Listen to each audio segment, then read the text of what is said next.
محشر مبشر صاحب کی حوصلہ افزائی کے لیے شفیق ملک صاحب قدرنا سے جو تعلق رکھتے ہیں 200 روپے دے دیں، ان کا بہت شکریہ۔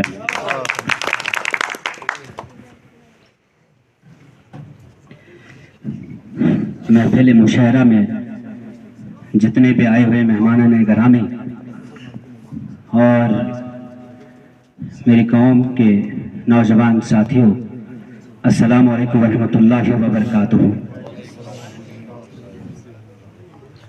جب جب کوئی پلیٹ فارم کہیں دیکھنے کو ملتا ہے، اس کا تعلق کسی سے بھی کیوں نہ ہو، میرا دل کرتا ہے کہ میں اپنی بات رکھوں۔ علی گڑھ میں جب میں 2015 میں تھا تو وہاں نیشنل اور انٹرنیشنل لیول کے جو مشاعرے ہوتے تھے، عمران پرتاپ گڑھی صاحب آتے تھے، وہاں پر ادیبہ صاحبہ آتی تھیں، راحت اندوری صاحب بہت قریب سے گزر کے ہم نے دیکھا ان کو، ان سے بھی متاثر ہیں۔ اور دراصل ہم لوگ سمجھتے ہیں کہ شعر و شاعری جب آپ نے دیکھا اس میں الگ الگ پرکار، الگ الگ وہ شاعری ہوتی ہے، لیکن نوجوان آج کل عشق معشوقیوں کے گیت زیادہ پسند کرتے ہیں، اور مذہبی شاعری بھی ہوتی ہے، الگ الگ پرکار کی الگ الگ طریقے کی شعر و شاعری ہوتی ہے، اور جس طرح کی جو انسان کی سوچ اور فطرت ہوتی ہے اسی حساب کی شعر و شاعری میں وہ دلچسپی رکھتا ہے، اور اسی حساب سے وہ اپنی بات بھی رکھتا ہے، اور سننے والے بھی اسی حساب سے سنتے ہیں۔ تو میں نے اب ظاہر سی بات ہے ایک ایج ہوتی ہے، اور اب میں ظاہر سی بات ہے یہاں کا ایک ذمہ دار شخص بھی ہوں، اور محبت کی کم ہی شاید شاعری کروں۔ اب میں مذہبی شعر و شاعری، ایک بہت خوبصورت کلام لکھا ہے کسی شاعر نے، اور میں وہ پڑھنا چاہوں گا آپ کے سامنے، اور مجھے پورا یقین ہے آپ پر کہ آپ داد دیں گے۔ قرآن کی آیتوں کو نہ اتنا اکڑ کے دیکھ، قرآن کی آیتوں کو نہ اتنا اکڑ کے دیکھ، قرآن میں کیا لکھا یہ قرآن پڑھ کے دیکھ۔ قرآن کی آیتوں کو نہ اتنا اکڑ کے دیکھ، قرآن میں کیا لکھا ہے یہ قرآن پڑھ کر دیکھ۔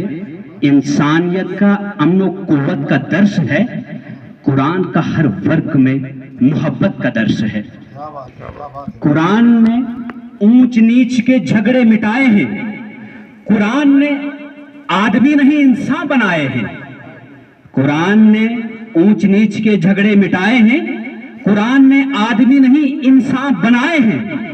قرآن کا لفظ لفظ شگفتہ گلاب ہے، انسان کی نہیں یہ خدا کی کتاب ہے، انسان کی نہیں یہ خدا کی کتاب ہے۔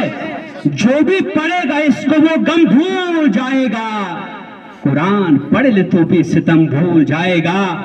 قرآن میں تو ظلم مٹانے کا درس ہے، مظلوم کو گلے سے لگانے کا درس ہے۔ یہ بہت گہرائیوں میں جاؤ،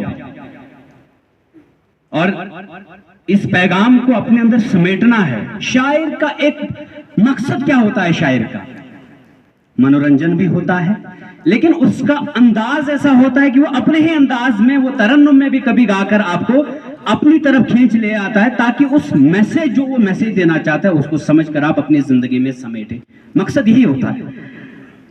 قرآن میں، قرآن کی نگاہ میں کمتر کوئی نہیں، کوئی کسی سے کم نہیں، بڑھ کر کوئی نہیں۔ قرآن نے تو شمع وفا کی جلائی ہے، قرآن نے وطن سے محبت سکھائی ہے۔ یہ قرآن کی آیتوں کو اور سب مشورے کلام الہی کے نیک ہیں۔ دیکھیے کتنی خوبصورت بات ہے، سب مشورے کلام الہی کے نیک ہیں۔ قرآن کہہ رہا ہے سب انسان ایک ہیں، خوش ہو کے دیکھ شیشہ ایمان میں ہے کیا، کھل جائے یہ راز کہ قرآن میں ہے کیا۔ دشوار اس کتاب کی پہچان بھی نہیں۔ اب دیکھیں کتنی خوبصورت بات ہے، دشوار اس کتاب کی پہچان بھی نہیں، لیکن سبھی کے واسطے آسان بھی نہیں۔ کیا بات ہے سر؟ دشوار اس کتاب کی پہچان بھی نہیں، لیکن سبھی کے واسطے آسان بھی نہیں۔